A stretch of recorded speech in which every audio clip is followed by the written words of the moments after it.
See, I used to save all these. I've noticed these trees out here and these hills and back in there. There's some trees I purposely wouldn't get because I wanted to grow for another 20 years. You can't go to Menards or Home Depot and get some of the traditional materials that we need. They don't stock birch bark. They don't stock these roots or the pitch or the wheat goob or the black ash. Or one of my passions is Wigwasa Jiman. That's right here, birch bark canoe.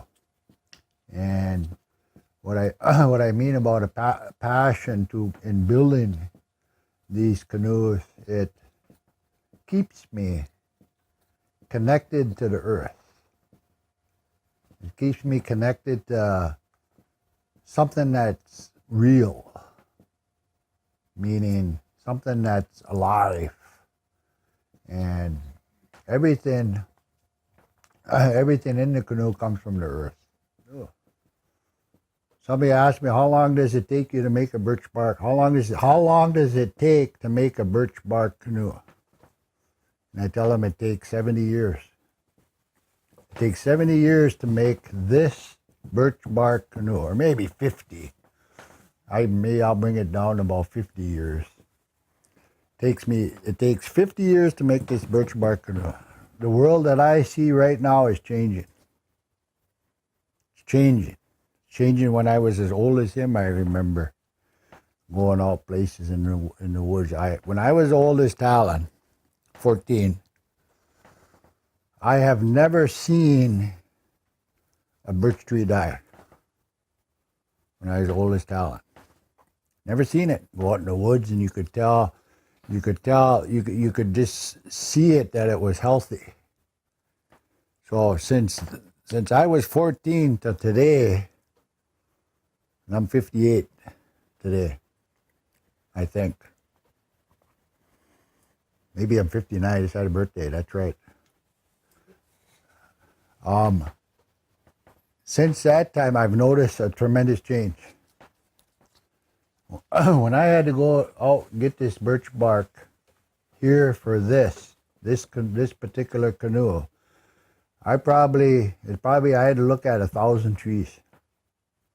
And probably half of them trees, or a quarter, more than about 40% of them trees were dead.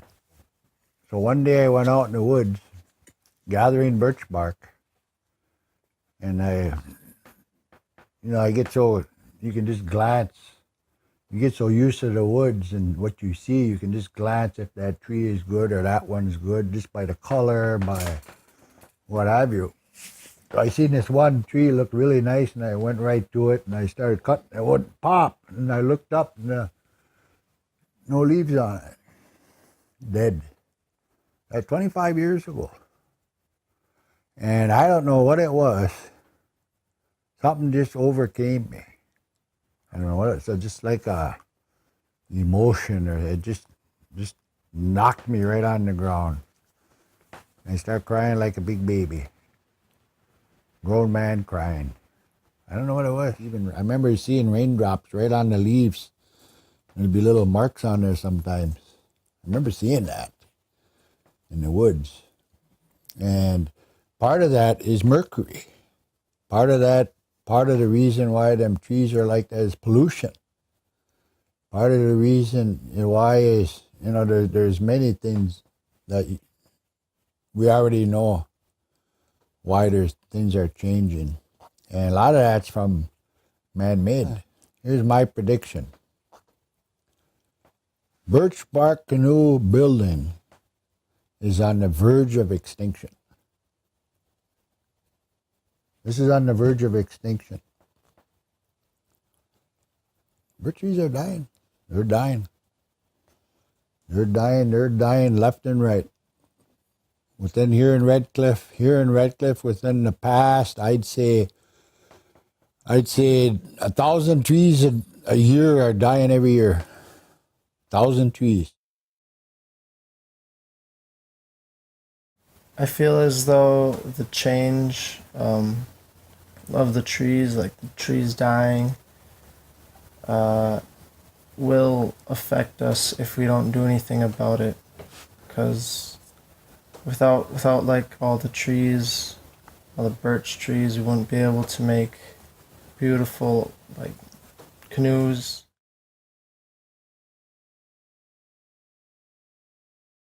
I believe that the rapid rise in migration of invasive plant species such as buckthorn, honeysuckle, and wild parsnip is related to climate change.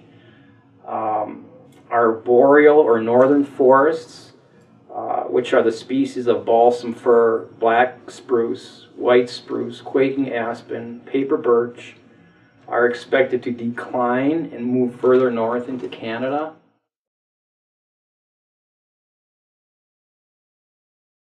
Every species has its unique history and responses, and paper birch certainly does too. The biggest thing about paper birch that we've seen is really a huge decline in general in the northern region, northern Wisconsin, over the last, even starting 30, 40 years.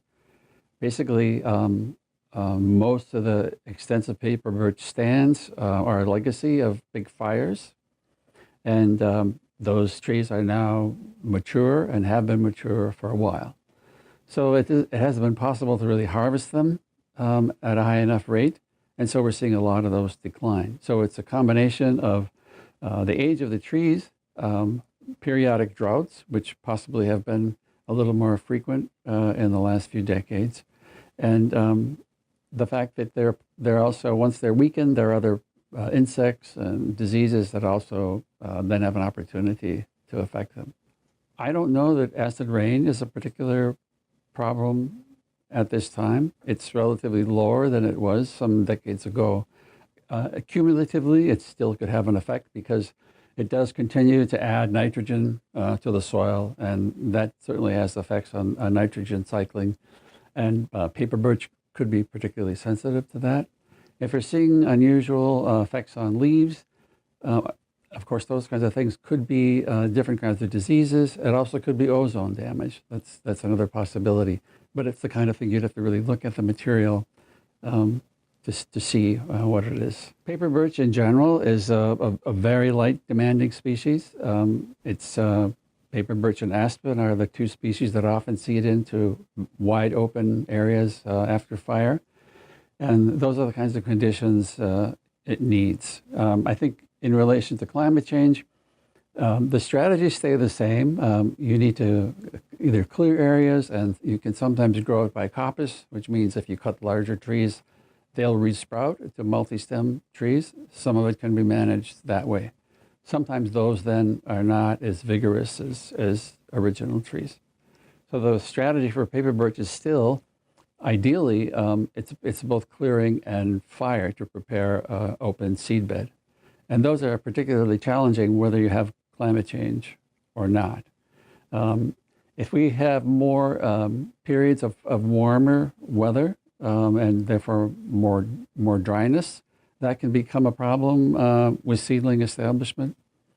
And I don't think really right now that there is a strategy that we can use to address that if that happens in particular. It's in a sense, it's not that different from just the variability that we see year to year. And there are some dry years and some wet years, and they correspond in different ways with good seed crops. It's something that's very hard to incorporate into management.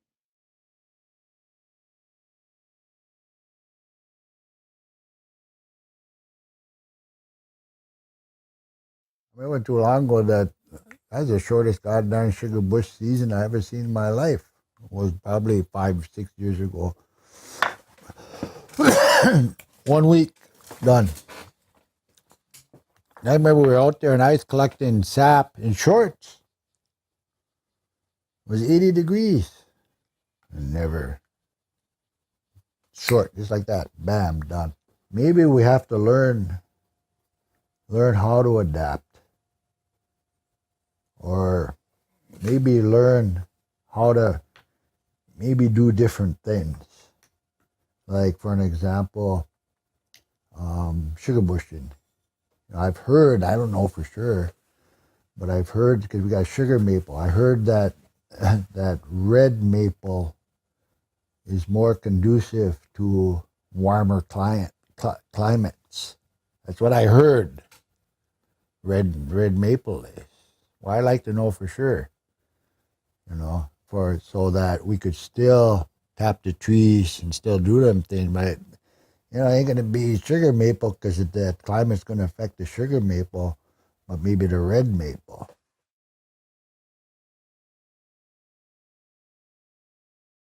The main thing I've seen is just the weather patterns are really inconsistent. So the trees don't know when spring is coming. They don't know when winter's coming. Some of the trees have genetic timers on them. Like oaks are more likely to put out leaves and lose their leaves at the same time every year, where others are more regulated by the temperature, like maples and elms. So it's especially the trees that are regulated more by temperature as far as when they do their spring thing. Those trees are getting confused and they're losing leaves at the wrong time of year and putting them out before they're ready. Like I was saying, right now, the maples think it's sugar season and the flower buds are swelling well before they should. And those trees are going to be very disappointed in a week or two when it starts getting to be Wisconsin February again. And that's just not good for the trees.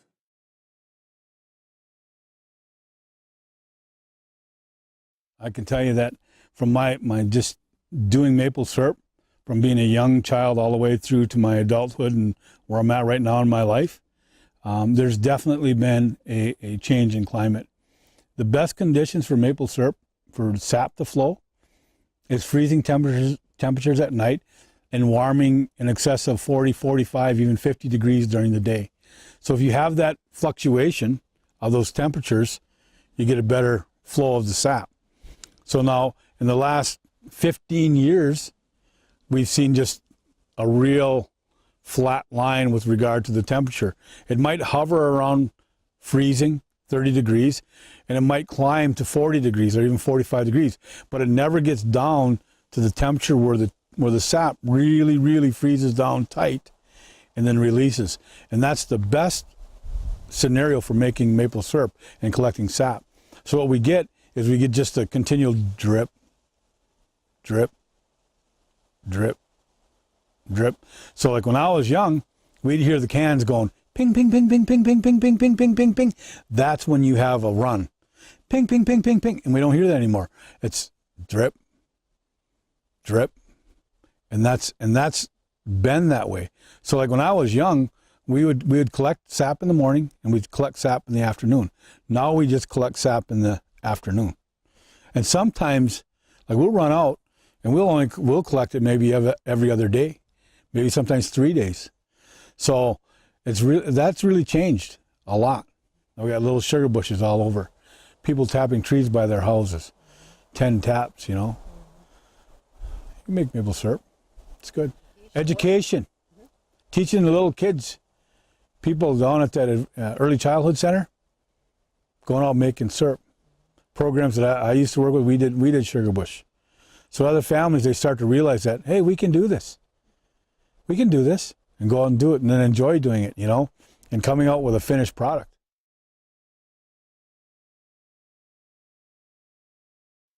A lot of others, I don't know that we've seen a lot of impact so far on sugar maple. There may be at most some suggestions.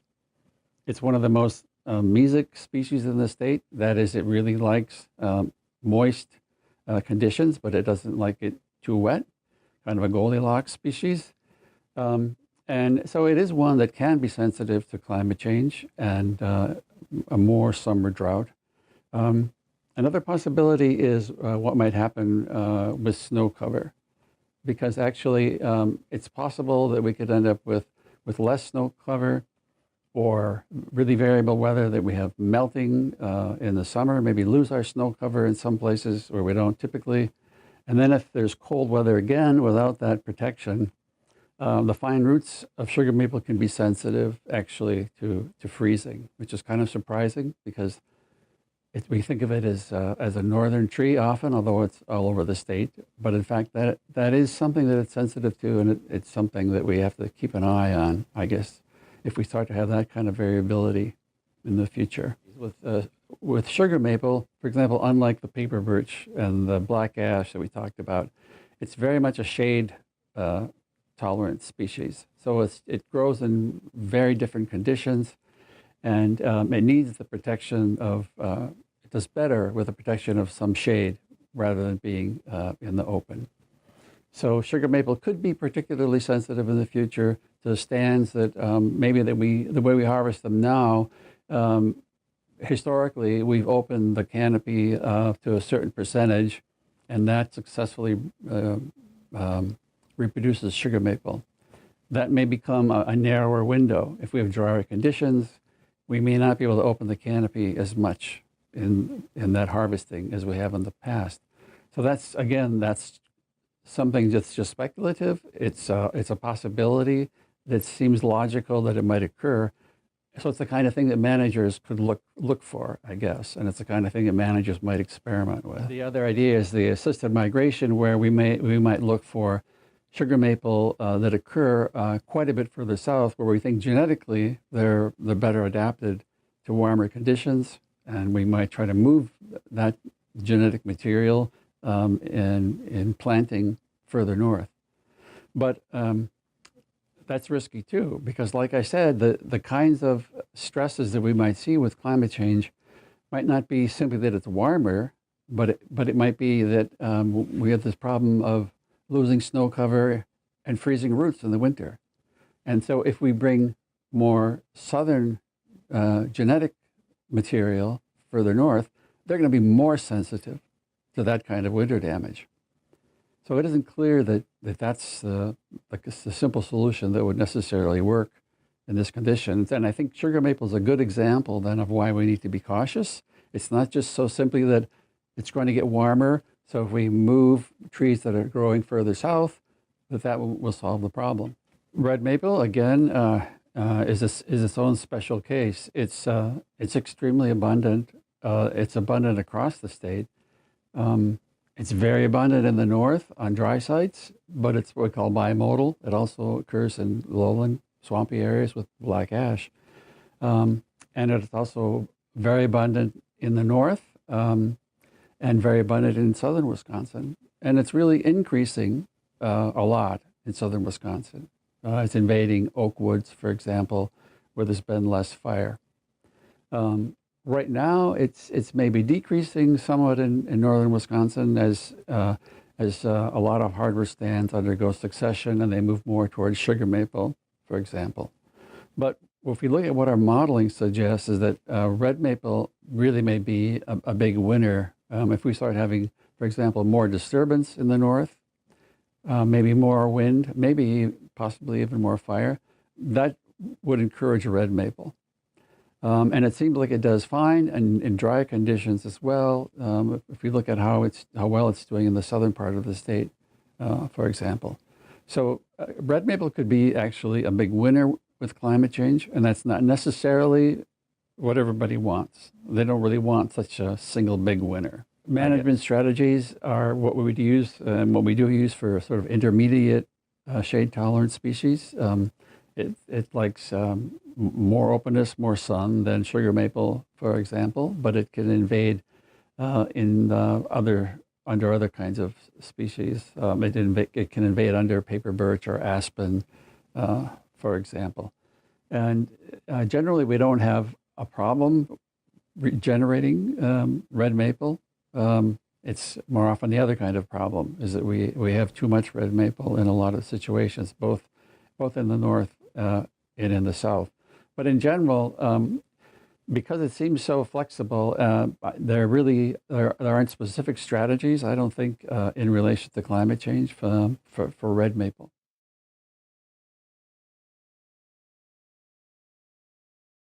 I've always been told that the black ash, the basket trees, definitely, and black ash as a whole, grows the best in lower lying lands and with lots of water. But I've been seeing a lot of black ash stands, smaller stands, but up on the sides of hills and quite a ways away from the water. A lot of them are younger trees, and then where you go down in the lower lying areas, they're large, very, very big trees. As far as the inventory, I went out in the spring with another couple people, and we just walked. Actually, we had looked at maps that BIA had designated as areas where there might be black ash found. Usually it was just ash as a whole, but it might be in that area. And then our GIS department also went through and gave us spots to check out within our tribal lands.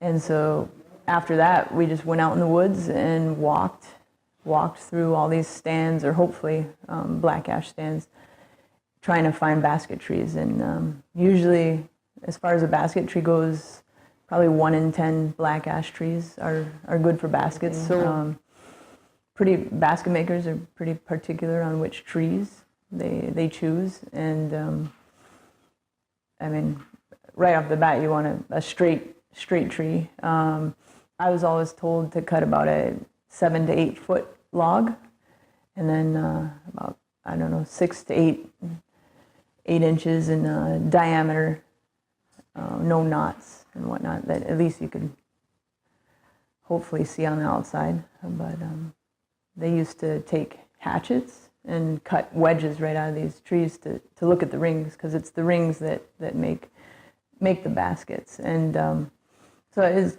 pretty hard on the tree, especially if you didn't choose that one for a basket. But our forester lent us increment borers, and so you can just go core right into the tree and take out a very nice, almost like, it reminded me of those ice cores that you see. And you can see just how wide these different rings are and whether you want it or not, and not as much damage to the tree. So if you don't pick it. Black ash, the tree was given to a woman in a dream, I guess, and that's all we've ever used. And I mean, I won't go into the backstory of all of that, but it's traditionally that's the only tree we've ever used, and throughout the years it's sustained us. I mean, not just having stuff to able to haul around and like every other culture out there creating baskets, but we also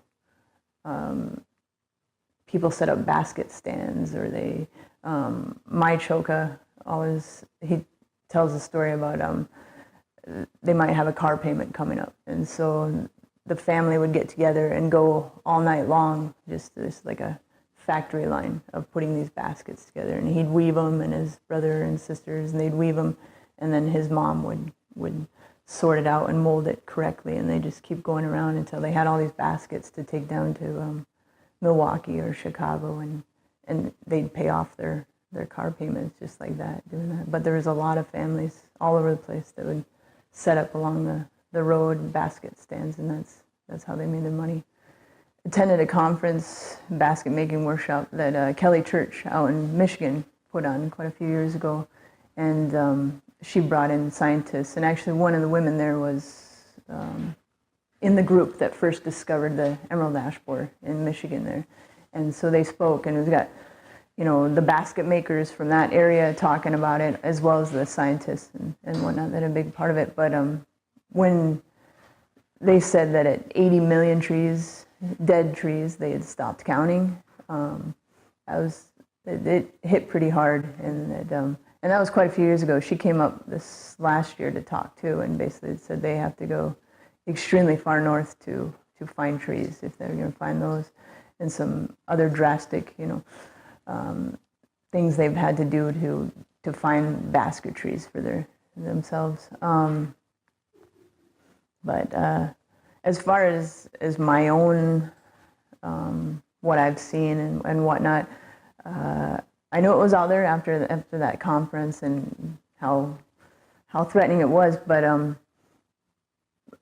I'd done the inventory and gone through, and you could see, some black ash trees dying or not looking good, and it wasn't necessarily because of EAB, but there's different splitting of the bark and die off at the top that could be because of the EAB.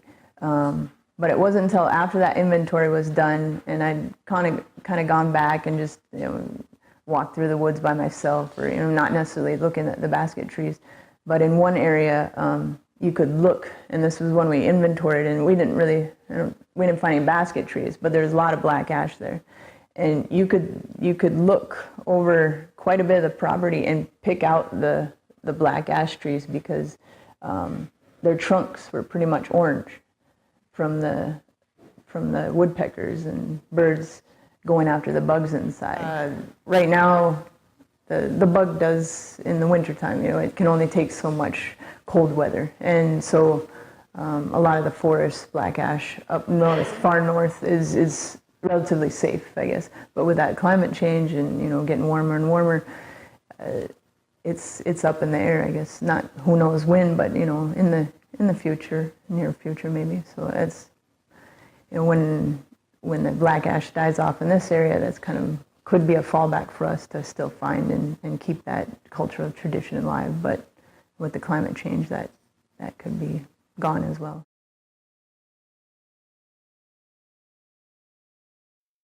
We had some severe flooding this summer, and that's unusual for around here. That's usually a springtime event.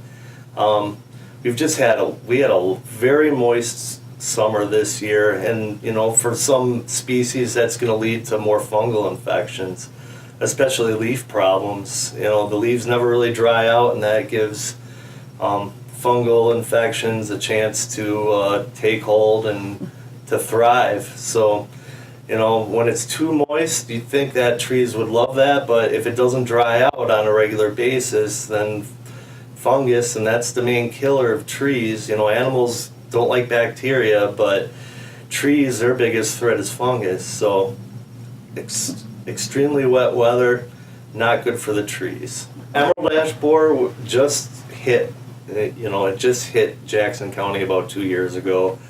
And we are starting to get mortality this year. South of here on Ho-Chunk lands around Wisconsin Dells, we have a stand of black ash, which is traditionally used to weave baskets. Like this basket right here is made out of black ash. Those stands are dying right now. We help manage some land in the Kickapoo Valley Reserve around Viroqua, Wisconsin. And those trees are very threatened by EAB. EAB is all over Vernon County, and it'll probably hit those trees for sure in the next year. One good thing about the cold weather in Wisconsin, it does keep certain diseases and insects, invasives away. EAB, it comes from a pretty cold region of Asia, so there's some thought that it doesn't get cold enough in Wisconsin anywhere to stop it, but it slows it down because it doesn't have as many life cycles and doesn't breed as quickly. Native Nations of Wisconsin already have a consortium of foresters. The foresters get together once or twice a year on various projects, and we share information. We've been sharing information about emerald ash borer. We've been sharing information with other nations about some urban forestry techniques. I know Oneida, they have a pretty advanced urban forestry system because they are a pretty urbanized nation as well. I know there's different species. When you get up to Red Cliff, they have completely different types of trees than we generally have. They have northern hardwood, so they have a lot of sugar maple. They'll have the big white birch, and they have different disease and insect issues than we do. And we're able to talk about how we deal with stuff, and it's interesting to hear about what they are doing as well.